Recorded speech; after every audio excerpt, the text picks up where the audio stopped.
Hello मित्रों, दोस्तों, भाइयों, बहनों, बेटियों। अब मैं आपके सामने एक ऐसा वाकया, एक ऐसा उदाहरण, एक ऐसा आर्टिकल पेश करूंगा कि आपको गुस्सा आएगा। मगर गुस्सा अकेला आता है, मगर हमारी सारी अच्छाइयां ले जाता है।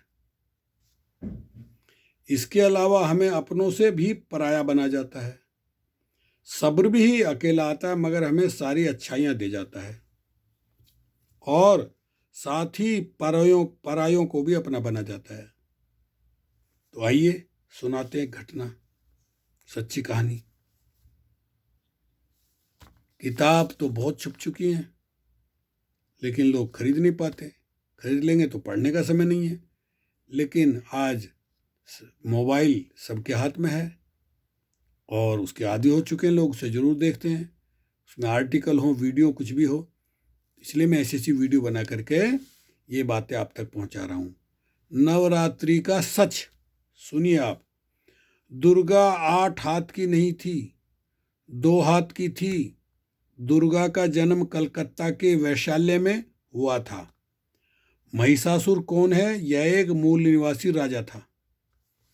दुर्गा मूर्ति बनाने के लिए बंगाल में वैश्या के घर से मिट्टी लाना जरूरी है। वैश्या की घर की मिट्टी के बिना दुर्गा की प्रतिमा पूजा योग नहीं मानी जाती, ऐसी प्रथा है। अब प्रश्न उठता है कि दुर्गा की मूर्ति के लिए केवल वैश्या के घर की मिट्टी की जरूरत क्यों?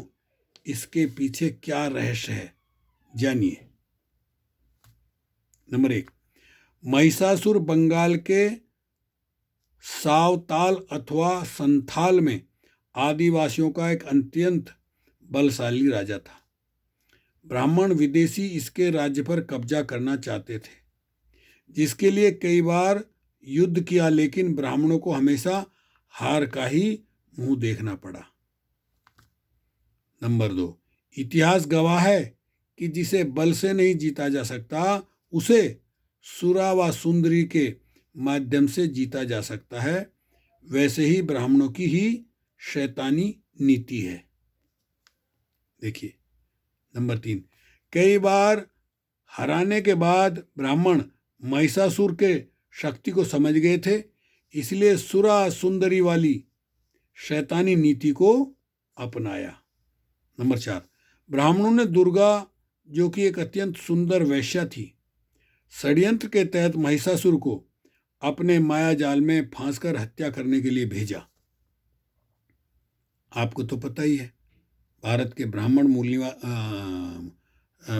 ब्राह्मण और मनुवादी लोग अपनी जीत के लिए साम दाम दंड भेद चारों नीति अपनाते हैं। तो देखिए ये उनकी नीति।